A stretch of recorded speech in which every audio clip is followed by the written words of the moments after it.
कुबेरेश्वर धाम का रुद्राक्ष क्या करता है? उसका एक ही काम है, पानी को अमृत बनाने का प्रयास करता है।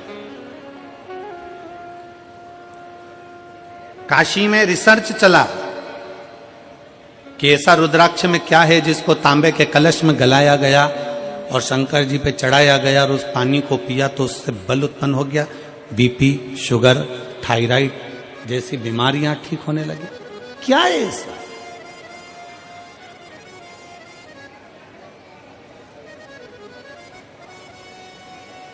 हम कहते हैं शिव महापुराण के अंतर्गत एक मुखी से लेकर 14 मुखी तक रुद्राक्ष का वर्णन किया गया।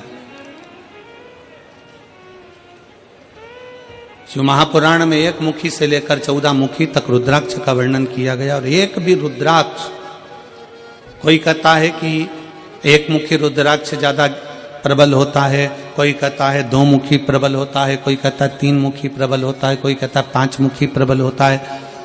सारे रुद्राक्ष कोई ना कोई कहता है कि ये बहुत प्रबल होता है। फिर किसी ने कहा गुरुजी एक मुखी रुद्राक्ष कहीं मिलता है क्या?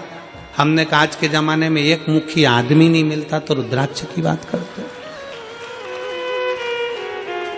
आज के जमाने में आदमी नहीं मिले, अपनी पार्टी हार जाती है तो लोग दूसरे की पार्टी में चले जाते हैं, आदमी एक मुखी नहीं रिया तो यहां रुद्राक्ष की क्या बात करते?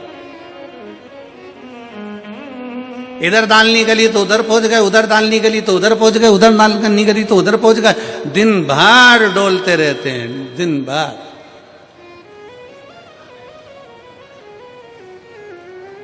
फिर किसी ने पूछा गुरुजी रुद्राक्ष कौन सा असर करेगा, कौन सा रुद्राक्ष असर करेगा?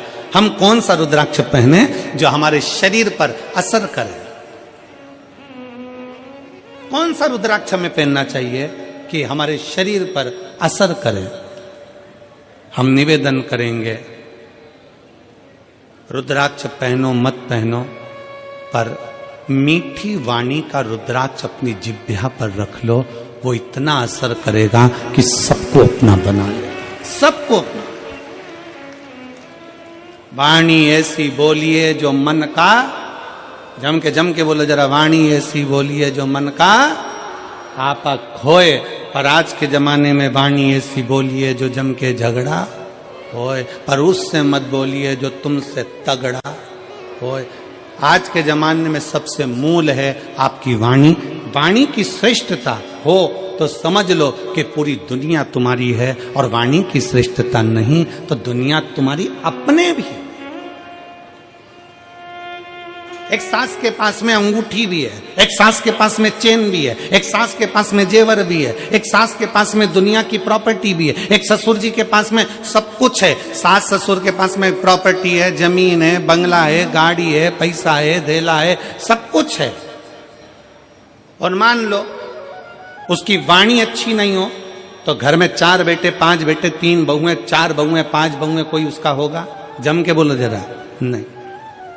और अगर आपके पास में कुछ भी नहीं है, आपके पास में ना प्रॉपर्टी है, ना गाड़ी है, ना बंगला है, ना जमीन है, ना जायदाद, कुछ भी नहीं, और उसके बाद अगर आपके पास में मीठी वाणी है ना, बस मीठे शब्द है ना, तो पड़ोसी भी आकर तुम्हारी गुलामी कर कर चले जाएगा, पड़ोसी भी आएगा तो तुम्हारी सेवा कर कर चले जाएगा।